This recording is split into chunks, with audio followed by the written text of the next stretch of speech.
मुल्कों से इसको बहुत बड़े बड़े फंड आए। एक है इंडिया, दूसरा है इसराइल। भारतीय जनता पार्टी का वो मेंबर है, उसने इसको फॉरेन फंडिंग में पैसा दिया। पीटीआई को भारत और इसराइल से फंडिंग हुई। इमरान खान को बीजेपी ने पैसे दिए। जिनसे पैसे लेते हो फिर उनका काम भी करना पड़ता है। चोरी नहीं की तो 30 बार मुकदमा रुकवाने की कोशिश क्यों की?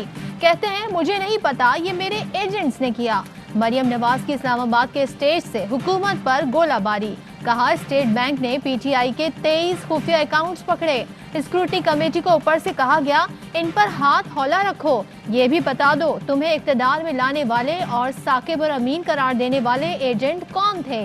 तुम्हारी हुकूमत में आने की तैयारी नहीं थी, अवाम की जेब पर डाका डालने की पूरी तैयारी थी। नालायक को अवाम का मालिक बना दिया। इलेक्शन कमीशन क्यों खामोश रहा? इलेक्शन कमीशन से पूछती हूँ, आरटीएस क्यों बंद रहा?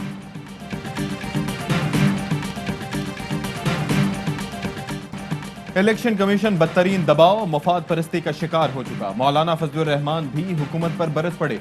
बोले पीटीआई ने भारत इसराइल के फंड से इलेक्शन लड़ा। तुमसे हुकूमत नहीं चलती तो किसने कहा था कि सियासत में आओ? पहले हुकूमत नाअहल थी, अब सारी पार्टी चोरों का टब्बर साबित हुई।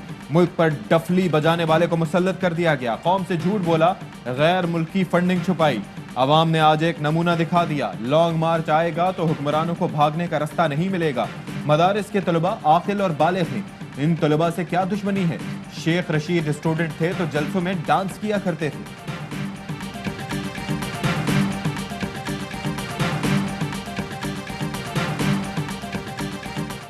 आज के शो के बाद लॉन्ग मार्च का खैर मकदम करते हैं। मालूम हो गया लॉन्ग मार्च भी कैसा होगा।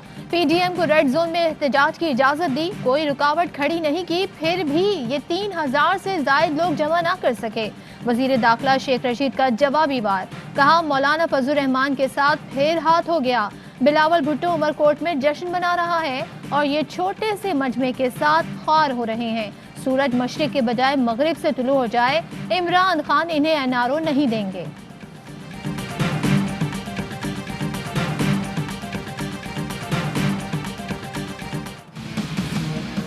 कॉन्फिडेंस से आज मरियम नवाज शरीफ ने 1000-1200 के मजमे को लाख 1.5 लाख बंदा समझ के खिताब किया। मौलाना भाई की अजियत का शिकार है। उनको लग रहा था कि पता नहीं कोई पाकिस्तान के अवाम के हाथ पे बैठ करके उनको कोई खलीफा ही मुकर्रर कर देंगे। पीडीएम के एहतजाज पर विफाकी वज़रा के जवाबी बाउंसर। फवाद चौधरी ने कहा कि मरियम नवाज चंद हजार लोगों को लाखों समझ बैठी हैं। मौलाना फजलुर रहमान इंतहाई अजियत का शिकार हैं। किसी हकीम के पास जाएं। उन्हें लगता था कि अवाम मौलाना को खलीफा समझ बैठे हैं। शिबली फराज बोले कि पीडीएम वाले एनआरओ की तलाश में मारे मारे फिर रहे हैं। शीरी मजारी कहती हैं कि मरियम नवाज वजीर आजम को भारत से पैसा लेने का कहते हुए शर्म आनी चाहिए। मरियम नवाज का रोना जारी रहता है। बीबी 2 एनआरओ आप ले चुके हैं, तीसरा मांग रहे हैं। मुराद सईद ने कहा कि जरदारी शरीफ खानदान ने पार्टीज को भी धंधे के लिए इस्तेमाल किया। फ्रंट कंपनीज बनाकर करप्शन, किकबैक्स, मनी लॉन्ड्रिंग होती रही।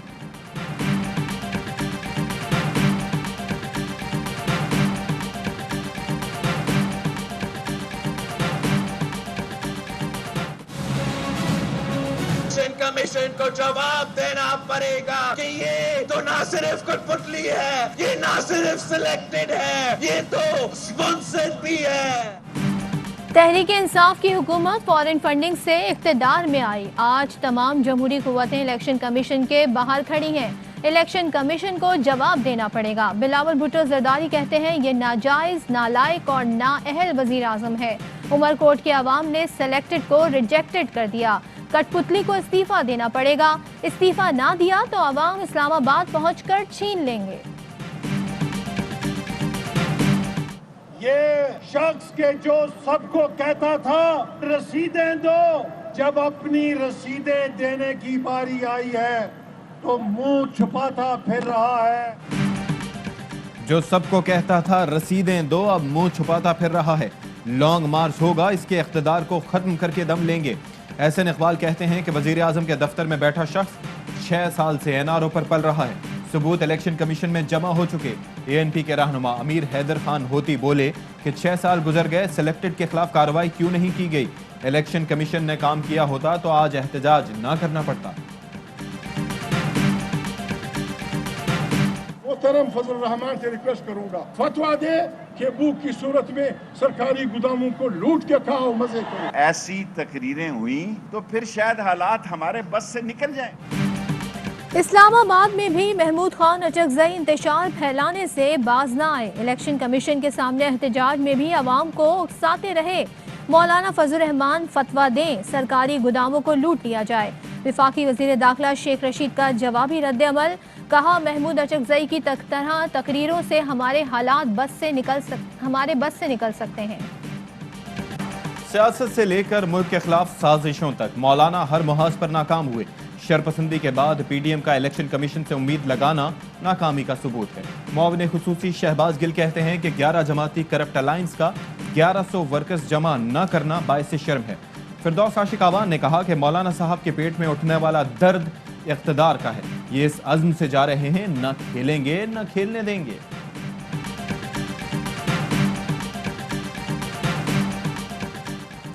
पीडीएम ने एहतजाज तो किया मगर रहनुमा याददाश्त जमा कराए बगैर चलते बने। इलेक्शन कमीशन में याददाश्त किसी ने जमा नहीं कराई। जलसे में भी याददाश्त का जिक्र नहीं किया गया। तहरीरी दस्तावेज पर स्टेज पर मौजूद कायदीन से दस्तखत लिए जाते रहे। जलसा खत्म होते ही तमाम कायदीन और शुरका याददाश्त दिए बगैर वापस चले गए। इलेक्शन कमीशन ने भी याददाश्त मौसूल न होने की जाली बैंक अकाउंट्स केस में बड़ी पेशरफ्त। नैब ने वजीर आला सिंध के खिलाफ रेफरेंस दायर कर दिया। सिंध में तवानाई मंसूबों में इख्तियारात के गलत इस्तेमाल का इल्जाम। एहतसाब अदालत में दायर रेफरेंस में अब्दुल गनी मजीद समेत 17 अफराद नामजद। नैब के मुताबिक Nooriabad power company, Sindh transmission and dispatch company में अरबों की हेरफेर की गई।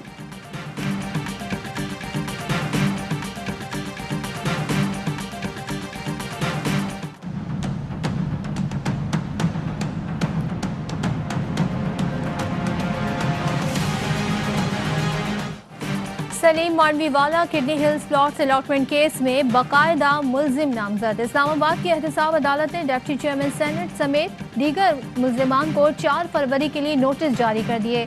दीगर मुल्जिमान में एजाज हारून, नदीम हकीम मांडवीवाला, अब्दुल कादिर शिवानी, अब्दुल कयूम, अब्दुल गनी मजीद और मुबैना बेनामी तारिक महमूद शामिल।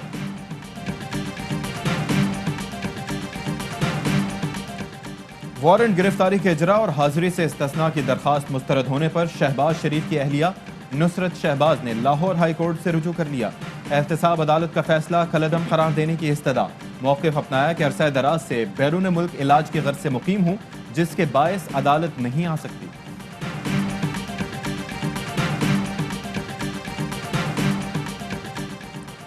चंद रोज में 2 वैक्सीन के इमरजेंसी इस्तेमाल की मंजूरी दी गई। मार्च तक वैक्सीन की फरहमी यकीनी बनाई जाएगी। वज़ीर आज़म इमरान खान ने मंजूर शुदा वैक्सीन के उसूल और फरहमी के इक़दाम तेज़ करने की हिदायत कर दी। वज़ीर आज़म इमरान खान ने कहा, कोरोना के हवाले से हमारी हिकमत अमली कामयाब रही। कोरोना केसेस में कमी आना शुरू हुई। मुल्क में मुकम्मल लॉकडाउन किया जाता तो भयानक नताइज मुरतब हो सकते थे। वज़ीर आज़म की ज़ेर सदारत इजलास, कोरोना वैक्सीन के हुसूल के हवाले से कायम काबीना कमेटी की ब्रीफिंग।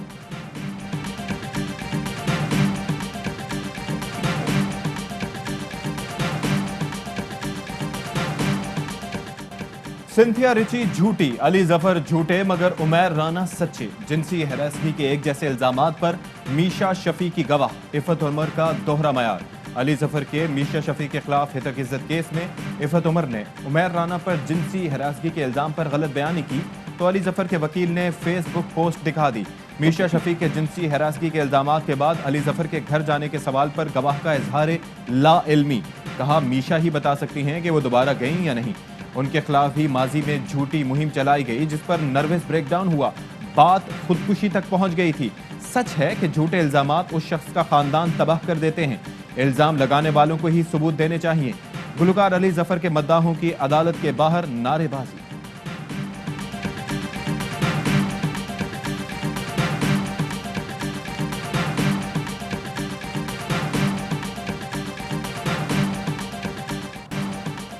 ज़ैन अफंदी कत्ल केस में गिरफ्तार मुल्जिमान के जिस्मानी रिमांड में 3 रोज की तौसी। ऐनी शाहिद ने मुल्जिमान रहमतुल्लाह, इमरान, गुल मोहम्मद को अदालत के रूबरू शनाख्त कर लिया।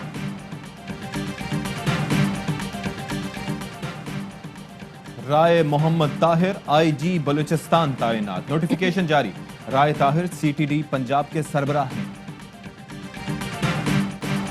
कोरोना के 22-24 घंटे के दौरान 58 अफराद जाँ बहक, 1800 नए केसेस रिपोर्ट। लाहौर में SOPs की खिलाफ वर्जी पर सजाएं और जुर्माने। 60 दुकानों, स्टोर, मैरिज हॉल्स पर 76,000 का जुर्माना। अब नर्सेस को डिप्लोमा नहीं डिग्री मिलेगी। पंजाब के तमाम नर्सिंग स्कूल को कॉलेजेस का दर्जा दे दिया गया। नर्सेस PhD भी कर सकेंगी। वजीर सेहत पंजाब यास्मीन राशिद कहती हैं कि नर्सेस का वजीफा 20,000 से बढ़ाकर 31,000 रुपए कर दिया गया है।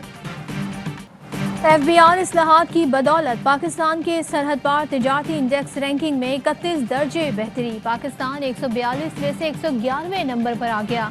कारोबार की आसानी की रैंकिंग में भी 28 दर्जे बेहतरी। नौ मुंतखब अमरीकी सदर जो बाइडन कल हल्फ उठाएंगे। तैयारियां मुकम्मल। नए मकीन की आमद से पहले व्हाइट हाउस की जमकर सफाई। वाशिंगटन में 25,000 नेशनल गार्ड तैनात। मेलानिया ट्रंप की हामियों से पुरअमन रहने की अपील।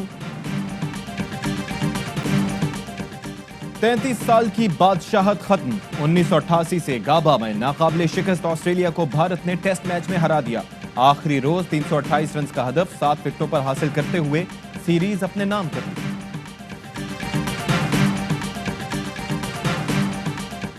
जनूबी अफ्रीका के खिलाफ सीरीज। कौमी क्रिकेट टीम लाहौर से कराची पहुंच गई। अहले खाना भी हमरा। खिलाड़ियों का कोविड टेस्ट लिया जाएगा। पाकिस्तान और जनूबी अफ्रीका के दरमियान पहला टेस्ट 26 जनवरी से शुरू होगा।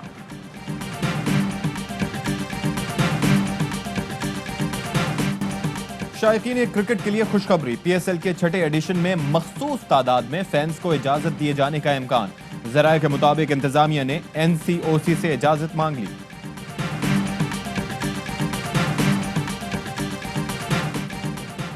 निलतर की दिलकश वादी, बर्फानी मैदान, स्कीइंग का रंगारंग मेला, पुरजोश स्कीयर्स की शिरकत।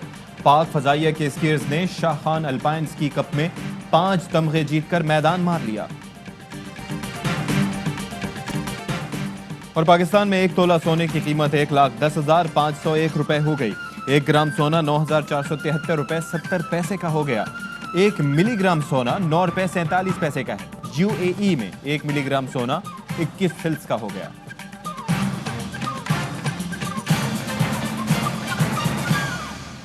अस्सलाम वालेकुम, आप देख रहे हैं AMI न्यूज़। मैं हूं सदफ अब्दुल जब्बार और मैं हूं अशफाक इसहाक सत्ती। हेडलाइंस आपने मुलाहिजा की।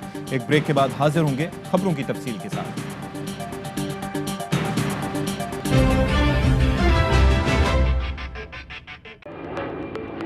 Fly with PIA and save gold. Register now. Scan QR code and register yourself to get gold and loyalty benefits. Powered by ARY Sahulat Wallet.